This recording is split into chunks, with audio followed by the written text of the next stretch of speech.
British officer Major Somerford, while fighting in the field of Flanders in February of 1918, was knocked off his horse by a flash of lightning and was paralyzed for a time from the waist down. He retired and moved to Vancouver, and one day in 1924, as he fished alongside a river, lightning struck the tree that he was sitting under and paralyzed his right side. 2 years later, Somerford was sufficiently recovered so that he was able to walk in a local park. He was walking there one summer day in 1930 when a lightning bolt smashed into him, permanently paralyzing him. He died 2 years later. 4 years after that, during a storm, lightning struck a cemetery and destroyed a tombstone. The person buried there? Major Somerford. Some might see this as a strange coincidence. Some might say there may have been something in his physical makeup that was drawing electrical impulses. Others might see it as God punishing him for something, or at least disciplining him. Was God punishing him? Was God maybe testing the strength of his faith? Frain Selleck is one of the luckiest, or perhaps unluckiest, men alive. It's hard to say which. That's because he has the unwelcome distinction of surviving an unprecedented number of fatal attacks. In 1962, this Croatian man escaped with minor injuries a train wreck that killed 17 passengers. In 1963, the cockpit door of an airplane he was flying in blew off. 19 passengers were killed, and Selleck landed in a haystack and suffered only minor injuries. In 1966, he escaped unharmed from a bus crash that killed 4 people. In 1970, his car caught fire, and yes, he escaped unharmed. In 1973, Selleck lost most of his hair in yet another car fire, but was otherwise unharmed. In 1995, he was hit by a city bus, but walked away with minor scrapes. In 1996, he was trying to avoid an oncoming truck, and he drove his car off a cliff, which landed in the top of a tree, which he then watched explode. And then in 2003, a surprising twist. Selleck won $1 million in the Croatian lottery. Lucky or unlucky? Selleck has been quoted as saying, "I know God was watching over me all these years." Again, what was going on in Selleck's situation? Did he have a guardian angel watching over him? Was God testing his faith with all those accidents and then rewarding his faithfulness by winning the lottery? It can be very easy to attribute challenging times to God testing a person's faith or to God punishing someone. And quite frankly, I don't believe God works that way. Yes, I do believe that there are consequences to our actions and behaviors. I believe natural phenomenon happen, but without the interpretation of God punishing somebody for something. I don't believe God puts us in situations to see if our faith is strong enough to remain faithful to him. But sometimes God does call us to do something that to us seems outlandish, or something that takes us way beyond our comfort zone. This is not done as a test of our faith, but rather a call to obedience, a call to carry out something God desires for us, a call to trust God. How do we react when we feel God leading us to make a decision, to take a job, to make a move, to make a donation, to surrender our time, and it doesn't make any sense? Well, we can take some of our cues from Abraham himself. Thousands of years ago, it was a dark, primitive world. And when it came to trying to understand God's activities in a person's life, especially during difficult or trying circumstances, it was believed that God was testing a person's faith. The mindset was seemingly so strong and common that the testing of faith is a recurring theme in many places in the Old Testament. People like Jacob, David, even the whole nation of Israel as a people were said to be having their faith tested by God. The whole story of Abraham includes a series of episodes centered around this notion of testing. Abraham's call challenges his willingness to leave a settled life and go into an unknown future. His childlessness challenges his willingness to trust God in fertility, which happens to be a test that he failed.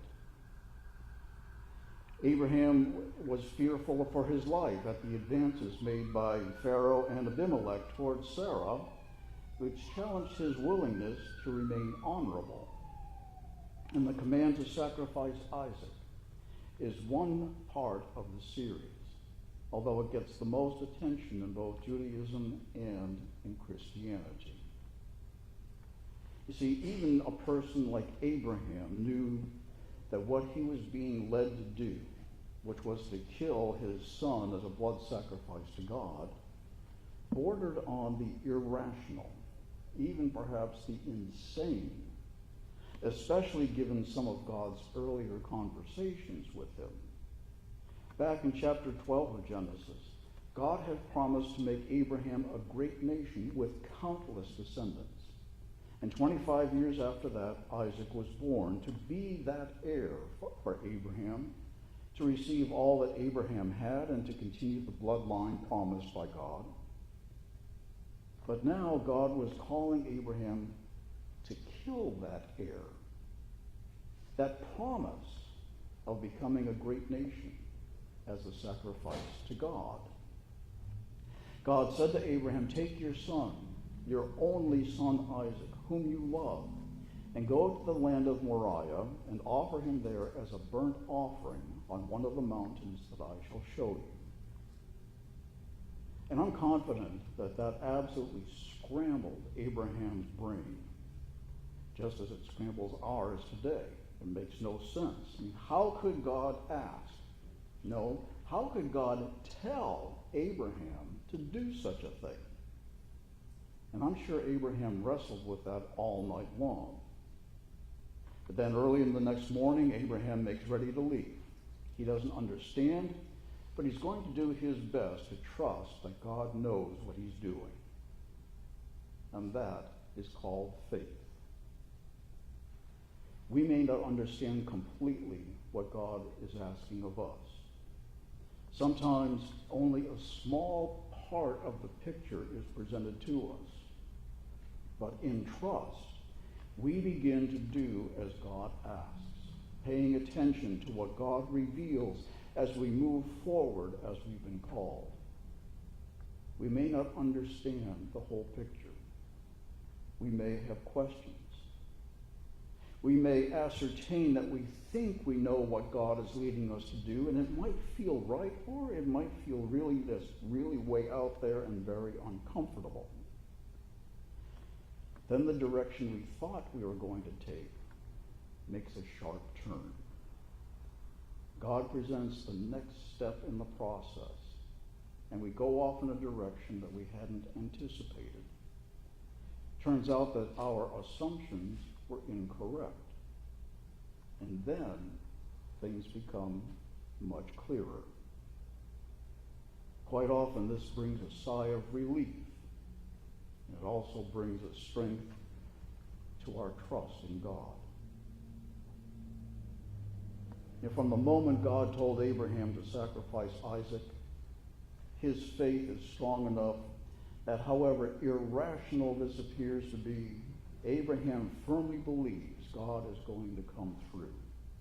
He proceeds with everything he's supposed to do, up to and including binding his son and laying him on top of the wood to be sacrificed.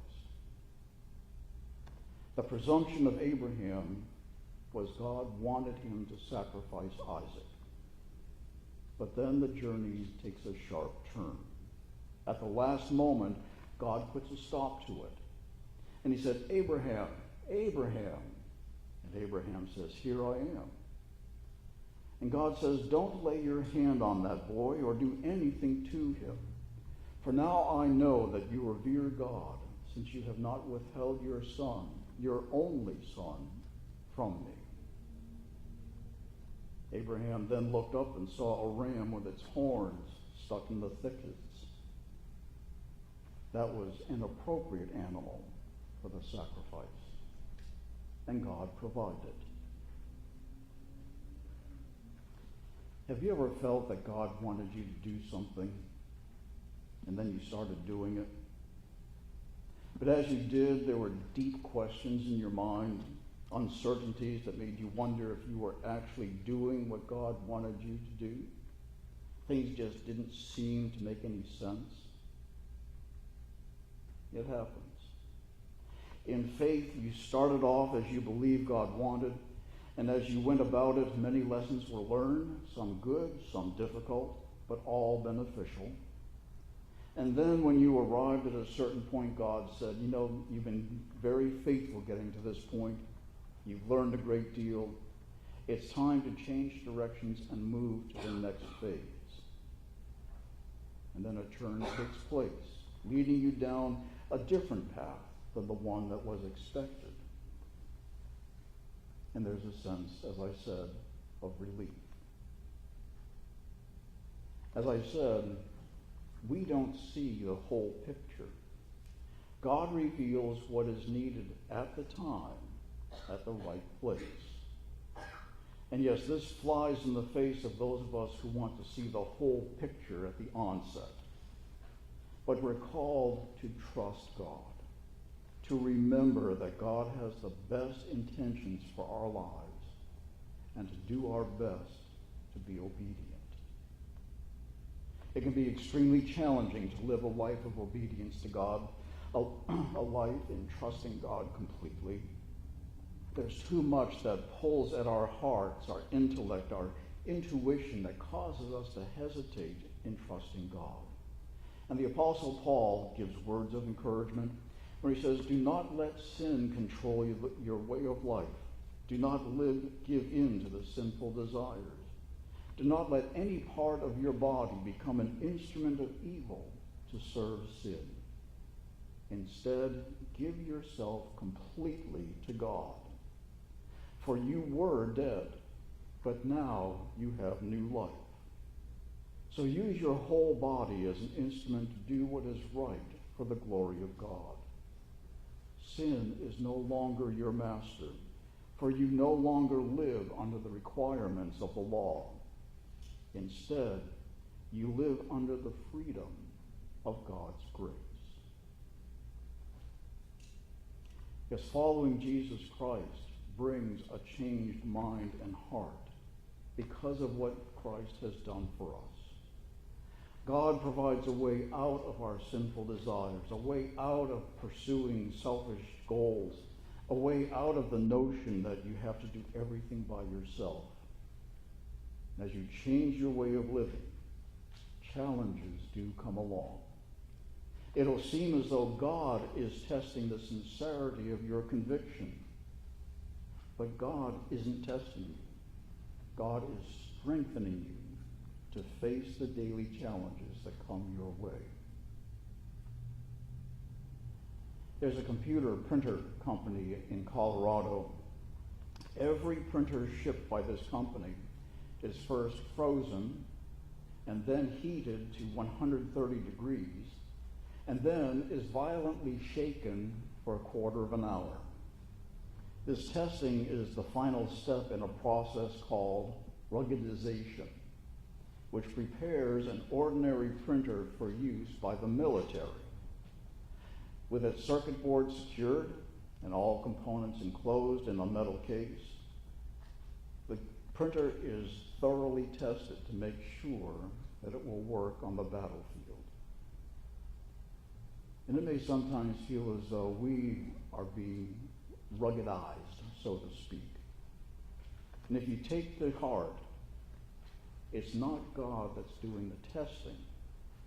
Rather, God is with you in any time of trial to strengthen you, to strengthen your faith, to serve him out in the field. And through it all, God invites you to ask him for his wisdom. Why?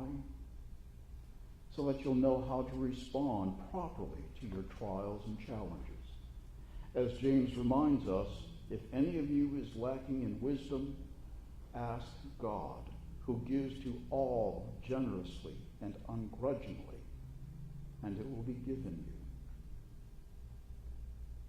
Rest assured, God will not test your faith. Circumstances may arise that will put your faith to a test, but it won't be because God put it in front of you. Instead, God will be with you to help you through the situation, if you will let him. The testing of our faith is not about proving anything to God. It's about the level of trust we have in God's unfailing presence in our lives. So remember these words from the letter of James. Blessed is anyone who endures temptation. Such a one has stood the test and will receive the crown of life that the Lord has promised to those who love him. No one, when tempted, should say, I am being tempted by God. For God cannot be tempted by evil, and he himself tempts no one. Soli Deo Gloria. To God alone be the glory. Amen.